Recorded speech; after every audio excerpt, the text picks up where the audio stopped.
Je vous parle très souvent de l'univers merveilleux des smartphones parce que des smartphones, il y en a tout le temps, de tous les côtés qui sortent, dans le haut de gamme, le très haut de gamme, le milieu de gamme, l'entrée de gamme, il y en a de partout, il y a des gammes de plus en plus complexes. Mais il y a une marque dont je vous ai pas beaucoup parlé dans le segment milieu, entrée du milieu de gamme, eh bien c'est Oppo. Et j'ai eu tort, parce que Oppo c'est une excellente marque. Regardez notamment ce qu'ils ont fait avec la gamme Oppo Find X3, le Pro, le Neo, le Lite, des produits qui sont super intéressants avec beaucoup d'innovation. Donc Oppo est une marque qui innove. On peut donc se demander qu'est-ce qu'ils nous proposent dans l'entrée du milieu de gamme. Et bien regardez ça. Vous ne rêvez pas, ils sont là, ils sont devant vous. Ça, c'est le Oppo A54 5G. Il est cool, il est 5G. Et puis surtout, il fait plein de jolies choses. Et ça, c'est le Oppo A94 5G. Regardez la boîte bouge tellement il a hâte de sortir.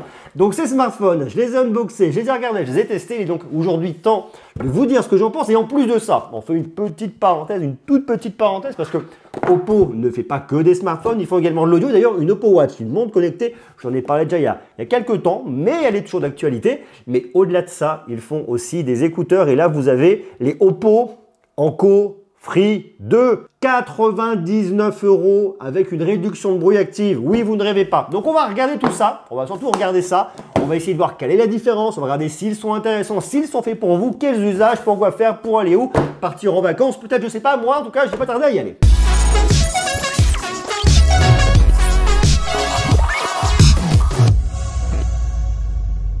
Voilà les deux petites bêtes. On va retrouver ici le A54. Alors le A54, il est un peu plus épais que le A94. Alors pas forcément simple de s'en rendre compte comme ça, surtout au travers d'une vidéo, mais je peux vous assurer, on sent un peu plus d'épaisseur ici. En termes de poids, on est à 190 grammes, donc c'est pas non plus la mer à boire. Tandis que le A94 est un peu plus léger, 173 grammes et surtout beaucoup plus fin, plus facile à prendre en main. Après, il n'y a rien de déconnant ici, mais c'est vrai que quand j'ai les deux comme ça et que je les compare, je préfère celui-là, je préfère tout de suite le A94 et ça me paraît normal. Autre grosse différence sur le A54, eh bien j'ai mon capteur d'empreinte digitale de côté, ça déverrouille rapidement, tandis que de l'autre côté, eh bien il est situé sous l'écran. Vous voyez, je pose mon doigt, ça déverrouille tout aussi bien. Après, c'est une question de tarif. Dans les deux cas, vous déverrouillez bien. Vous avez une petite différence au niveau de votre caméra de selfie. Elle va être un peu plus grande sur le A54 et un peu plus discrète sur le A94, mais ça me paraît normal. Je vous le dis tout de suite, ce produit-là, le A54, tel qu'il est présenté là, il coûte 259,90 € et il y a des promos, je vous en parle à la fin de la vidéo, tandis que le A94 est à 359,90 € avec des promos, on en parle également à la fin de la vidéo. Point à connaître, c'est la différence au niveau des écrans. Alors sur le A54, et je vous le montre très rapidement, vous avez un écran LCD, c'est du LTPS, 6,5 pouces Full HD+, à 405 ppi. On passe très rapidement les specs. Vous avez ici un taux de rafraîchissement de 90 Hz qui va apporter un peu plus de fluidité lorsque vous allez venir scroller, notamment jouer à des jeux, donc ça c'est plutôt pas mal. Vous avez un taux d'échantillonnage tactile qui va jusqu'à 180 Hz, donc ça c'est pas mal pour les expériences de jeu. Alors attention, ici vous n'avez pas le smartphone avec le plus de performance, mais on en parle dans quelques instants. Donc pour le gaming, c'est pas forcément le truc qui va être le plus dingo, mais une fois de plus, c'est quand même plutôt pas mal. Tandis que de l'autre côté, eh bien, vous avez un écran AMOLED. AMOLED, ça me plaît beaucoup plus. Des couleurs qui seront plus sympas, des noirs profonds, des contrastes infinis. En tout cas, c'est comme ça qu'on va venir définir un écran AMOLED. Vous avez une diagonale de 6,43 pouces, Full HD+, à 409 pixels par pouce. Ici, vous n'avez pas de taux de rafraîchissement de 90 Hz et vous avez un taux d'échantillonnage tactile qui va varier à 135 Hz, qui va être normal, jusqu'à 180 Hz en mode jeu. Et ces smartphones, ils ont des haut-parleurs. Forcément, si on vient écouter de la musique, c'est mieux d'avoir des haut-parleurs. Alors les haut-parleurs ici, ils sont mono. On n'a pas des haut-parleurs stéréo, on s'en doutera. Dans cette gamme de prix, on a des haut-parleurs mono et pas stéréo. Néanmoins, la qualité correcte. On n'a pas réinventé la roue ici, on n'a pas fait un truc complètement dingo, mais c'est correct par rapport à ce qu'on retrouve sur le marché. Autre point qui est sympa, regardez, c'est planqué juste là et c'est planqué juste là. Je vous le montre parce que les deux longs, eh bien c'est la fameuse petite prise jack. Alors la prise jack, on la retrouve très souvent dans ce segment de prix et c'est normal. Et en plus de ça ici, vous avez du Bluetooth 5.1 sur les deux. Voilà, comme ça, vous êtes tranquille, vous êtes heureux, vous avez ça. Donc il y a tout ce qu'il faut, il y a plein de codecs aussi de tous les côtés. Donc du point de vue audio, l'expérience est correcte, convenable, pas complètement dingo, mais convenable. Mais si vous voulez aller plus loin, et c'est là qu'on fait la parenthèse, eh bien vous avez les Oppo Enco Free 2. Alors les Oppo Enco Free 2, les Oppo Enco Free 2, ils sont sympas. Ils sont très cool. Alors la particularité qu'ils ont, c'est qu'ils viennent dans vos oreilles. Et oui, ce sont des écouteurs, donc il y a un côté très pratique. Vous mettez, vous vissez, tac, vous les avez. Regardez, ça se met comme ça, vous les prenez, vous les posez. d'un côté et de l'autre. Alors, ce qui est très sympa, c'est que vous avez ici un petit côté tactile, vous appuyez, hop là, Transparency. Donc là, j'ai mis le mode transparence pour bien entendre ce qui se passe autour de moi. Et si je rappuie, Noise Cancellation On. Donc ça, c'est très cool. À 99,99 €, quasiment 100 €. Alors, à quasiment 100 €, qu'est-ce qu'on a chez Oppo? On a une qualité qui est bonne, on a une qualité qui est honnête, on a une bonne qualité audio. On n'a pas les écouteurs avec le spectre le plus large. C'est pas là où on va avoir les grosses basses qui ronronnent. Néanmoins, tout ce qu'on va retrouver ici est cohérent. Le petit étui est sympa, on peut glisser très facilement dans une poche. Et puis une fois de plus, à 99,99 €, ça vaut le coup. Alors je vous lis tout de suite, petite parenthèse, une parenthèse dans la parenthèse, ouvrez les crochets. Il coûte 99,99 €, mais vous avez un code de promo qui s'affiche quelque part là. Il est compliqué, donc je vous l'ai affiché là, je vous le mets aussi dans la description qui vous donne 30 € de réduction supplémentaires, ce qui fait que vous les avez à 69,99 € des écouteurs de Oppo avec une réduction de bruit active. Parenthèse fermée, revenons à nos moutons. Nos deux smartphones, alors pour les repérer, le plus fin, vous savez que c'est le A94, celui-là c'est le A54, ça c'est le A94. Il y a une différence au niveau de la performance et au niveau des processeurs. Au niveau du A54, vous avez un Snapdragon 480 5G, c'est un processeur milieu de gamme. Ça va pas être le plus foufou, celui qui vous enverra sur la Lune et qui fera les trucs les plus dingues. Néanmoins, pour venir vous amuser, naviguer, regarder des films, des séries, faire quelques petits jeux, soyez pas trop gourmand, eh bien il le tiendra. Il a la particularité d'être 5G, donc ça c'est bien. Donc bon, on a de la polyvalence ici. On a en plus 6 Go de RAM, 64 Go de stockage, c'est de la LPDDR4X. Bon là c'est standard, ça marche bien. Tandis que là, on est chez Mediatek, mais on a un truc qui est un peu plus musclé, c'est un Dimensity 800U. Oui, s'il vous plaît, et également 5G. Alors il fera un peu plus de choses que le 480 de Qualcomm, que le Snapdragon 480, on va l'appeler par son nom entier pour ne pas le vexer. C'est une référence de Mediatek qui est intéressante. Mediatek développe toujours ses gammes et ce Dimensity 800U, il est plutôt cool et plutôt intéressant. Donc pour venir faire à peu près les mêmes usages en allant un peu plus loin au niveau du gaming, eh bien vous aurez de quoi faire et ça c'est cool et ça c'est agréable. Ici vous avez 8 Go de RAM et 128 Go de stockage. Donc vous voyez, vous avez un peu plus de RAM et un peu plus de stockage sur le A94 et vous avez un petit peu moins de performance, un petit peu moins de RAM et un petit peu moins de stockage sur le A54. Après, la question à se poser, c'est vous, vos usages, qu'est-ce que vous allez faire? Est-ce que vous jouez beaucoup? Alors, si vous jouez beaucoup, eh bien, vous allez forcément sur le A94, tout en sachant qu'ici, vous n'êtes pas sur un flagship, vous n'êtes pas sur un Find X3 Pro, c'est pas non plus ce qu'on vient lui demander, donc vous n'allez pas avoir ici le meilleur de la performance, mais ça reste honnête, ça reste cohérent et c'est pas mal. Voilà, après, c'est une question de budget. Savoir à peu près pour vous ce qui va fonctionner, ce qui va passer ou pas passer. Autre point qui est super intéressant, c'est la question de l'autonomie. Sur le A54, vous avez une batterie de 5000 mAh, tandis que sur celui-ci, le A94, vous avez une batterie de 4310. Je n'ai pas appris par cœur, vous avez vu. Par contre, la grosse différence, c'est que sur le A54, vous avez de la recharge 10 watts. C'est pas très rapide, surtout quand on sait que chez Oppo, ça va aller très vite. Et là, par contre, ils ont mis de la VOOC 4.0. Alors la VOOC 4.0, qu'est-ce qu'elle fait? Eh bien, elle recharge en 30 watts. On recharge donc 3 fois plus vite. Elle vous permet de recharger de 0 à 80% en seulement 39 minutes. Et une charge complète en 58 minutes. Ce qui nous intéresse également, eh bien, c'est la question de l'autonomie. Combien de temps vous allez les garder? Le A54, il est très autonome, jusqu'à 2 jours et demi. Ça, c'est pas moi qui le dis, c'est DxOMark. Donc bravo DxOMark, donc c'est certifié, c'est testé en labo, donc ça c'est cool. Tandis que le A94, vous allez jusqu'à 2 jours. Autant vous dire que déjà là, 2 jours et demi d'autonomie, je pense que vous avez ce qu'il faut. Le seul petit point de détail sur le A54, c'est de vous dire, au moment où j'ai besoin de le recharger, au moment où j'aurai besoin de le recharger, il faut que j'anticipe un peu parce qu'une batterie de 5000 mAh à recharger en 10 watts, ça prend un peu de temps. Donc il faut avoir un petit moment devant soi. Il y a un truc qui est super intéressant sur ces deux smartphones, c'est l'expérience logicielle. Vous êtes sur ColorOS 11.1, basé sur un Android 11. Alors ColorOS 11.1, j'en ai déjà parlé, j'ai fait une vidéo dessus.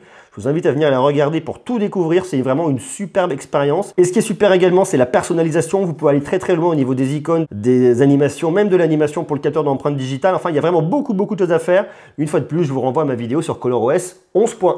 Alors, ce qui est assez intéressant avec ces produits, c'est que vous avez la même configuration au niveau des capteurs photo. Vous avez dans les deux cas un grand angle de 48 mégapixels qui ouvre à f1.7. Vous avez un ultra grand angle, absolument, 8 mégapixels qui ouvre à f2.2 avec un champ de vision de 119 degrés.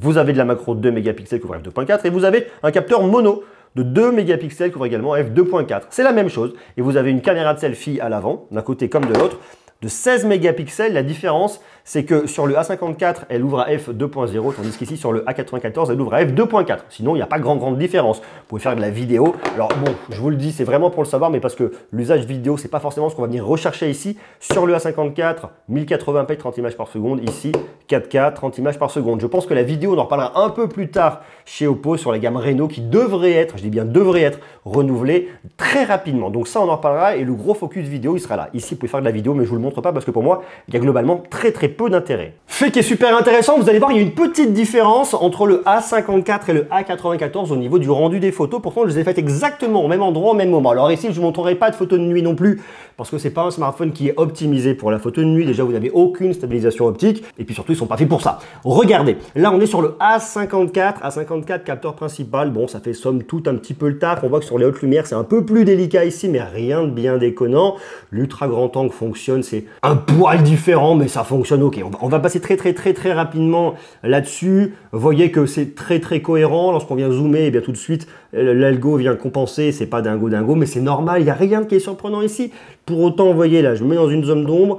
Le ciel n'est pas cramé, j'ai bien le détail des feuilles. Je vois mon tronc d'arbre ici de côté, ça fonctionne. Enfin bref, ça me paraît quand même plutôt pas mal et assez cohérent pour voir que je suis sur un smartphone qui coûte pas forcément extrêmement cher, même si ça reste quand même beaucoup d'argent. L'ultra grand angle sera un peu moins précis. Bref, un peu ce qu'on retrouve classiquement sur beaucoup de smartphones, donc rien de bien surprenant. Ici, il a un peu plus de mal. Je suis vraiment dans une zone d'ombre avec les hautes lumières au fond ici. C'est plus dur pour lui, mais une fois de plus sur un smartphone à 250 €, ça me paraît extrêmement normal. On peut faire de la macro, mais c'est une galère sans nom. C'est pas beau. Je vous le déconseille. On oublie la macro. La caméra de selfie est un petit peu terne, mais malgré tout, si vous voulez faire des selfies, vous pourrez faire quelques souvenirs, ça marchera. Le rendu est un petit peu mieux sur le A94. Alors, c'est pas complètement magique non plus, ce qu'on va retrouver ici au niveau des hautes lumières sur ces feuilles-là. Mais c'est un peu mieux. Lorsqu'on vient zoomer, on perd toujours un peu en qualité, mais c'est quand même un petit peu mieux. Vous voyez, par exemple, ici, mon ciel sera quand même un peu plus bleu, j'aurai plus de détails, ça sera plus sympa. Il y a une meilleure gestion de l'expo, il y a une meilleure gestion globale pour voir qu'on est sur des mêmes capteurs. Ça fonctionne quand même pas mal. Ici, toujours le même problème au niveau de l'expo lorsque vous avez beaucoup de lumière au fond. Les photos seront un peu meilleures sur le A94 que le A54, mais une fois de plus, il y a 100 € d'écart. À vous de voir si c'est possible ou pas. Dans tous les cas, la macro, je dis no way, j'aime pas. Voilà, je trouve que ça sert à rien. On oublie complètement la macro. On peut venir faire quelques petites photos en selfie. Voilà, si on veut, c'est pas dingo. Mais ça fonctionnera. Deux smartphones qui ont double carte nano SIM 5G, du NFC pour le paiement dématérialisé et du Wi-Fi 5, hein, pas de Wi-Fi 6 ici, qui n'ont pas de certification IP, mais rien de bien déconnant ici dans cette gamme de prix. Deux produits qui sont assez intéressants. Alors, je vous dis tout de suite ce qui se passe au niveau du prix. Alors, au niveau du prix, on a une différence de 100 € entre les deux produits. Sur le A54, ça c'est la boîte du A54, vous êtes à 259,90 €. Et en ce moment, il y a des promos sur le site de Oppo. Le lien est en bas dans la description. Tandis que sur le A94, voici la boîte du A94, est à 359,90 €. On a donc 100 € d'écart entre les deux produits. Et il y a aussi une promo hein, sur le A94, hein, en ce moment en tout cas. Donc allez faire un petit tour au côté de la description, c'est super intéressant. Alors la différence, on va la retrouver un petit peu au niveau de la photo parce que même si on a la même configuration, il y a une toute petite différence, elle n'est pas énorme mais elle existe quand même. La différence, ça va surtout être la performance, ça va être la qualité de l'écran. Si vous aimez regarder des films, des séries, que vous voulez une meilleure qualité, eh bien forcément vous en douterez, le plus cher sera mieux. Pourquoi? Parce que vous avez de l'AMOLED et l'AMOLED c'est bien et c'est beau. Les noirs sont vraiment noirs, les contrastes sont infinis. Enfin bref, ça marche bien, c'est très cool. Après c'est toujours une question d'argent. Donc dites-vous bien que si vous voulez un beau smartphone de Oppo, dans les deux cas ils sont sympas, les finitions sont très belles, vous avez deux couleurs, vous avez une espèce de violet avec des différents reflets que j'aime beaucoup, puis vous avez ce noir là, le espèce de côté Twilight qui est aussi très sympa. Donc si vous voulez un joli produit de Oppo et que vous avez un budget aux alentours de 250 €, voire un petit peu moins, il y a des promos, n'oubliez pas, allez voir en bas. Ça, c'est une propos qui est intéressante et qui tient vraiment la route. Si vous avez un peu plus d'argent et que vous voulez un processeur un poil plus rapide et un écran d'une meilleure qualité, eh bien, vous avez celui-là, vous avez le A94 5G. Dans les deux cas, vous avez un smartphone 5G. Alors, pour profiter de la 5G, il vous faut un abonnement 5G, sinon vous n'aurez pas la 5G. Ça me paraît assez normal. Mais ces produits, je les trouve intéressants. Et je vous le dis, vous complétez tout ça avec ce produit-là que vous trouvez à 69,99 € cet été. Une fois de plus, tout est dans la description. Eh bien, ça vaut le coup. Ça vous fait un super package. Donc, si vous n'avez pas d'écouteurs Oppo Enco Free 2 avec réduction de bruit active à moins de 100 € et ça c'est cool. Et puis si vous voulez aussi un beau smartphone de Oppo avec l'expérience ColorOS, parce que je le dis, je le redis, je signe et je persiste, Ce qui fait souvent la grosse différence au niveau des produits qui sont somme toute assez similaires au niveau des specs, eh bien c'est l'expérience logicielle. Et ici ColorOS 11, j'aime beaucoup, ça marche très bien, c'est très cool. Donc ça, c'est aussi un très gros point fort pour Oppo. À vous de me dire, vous derrière l'écran, toi qui es derrière, qu'est-ce que tu en penses? Qu'est-ce que vous en pensez? Qu'est-ce que vous pensez de Oppo? Première chose, Oppo, vous aimez bien, c'est une marque qui vous parle pas. Est-ce que vous avez déjà acheté des produits de la gamme A de Oppo? Est-ce que ça vous botte, est-ce que ça vous hype? Vous avez un retour d'expérience? Dites-le moi en bas en commentaire. Et puis, est-ce que vous avez acheté des produits de Oppo en audio? Il y en a pas mal, il y en a plusieurs. Marquez-moi tout ça en bas, en commentaire. Sur ce, des gros bisous, beaucoup d'amour, prenez soin de vous. On se retrouve très vite. C'est l'été, on y va un peu plus smooth, on y va un peu plus light pour attaquer la rentrée au taquet. Des bisous de l'amour, à très vite. Ciao.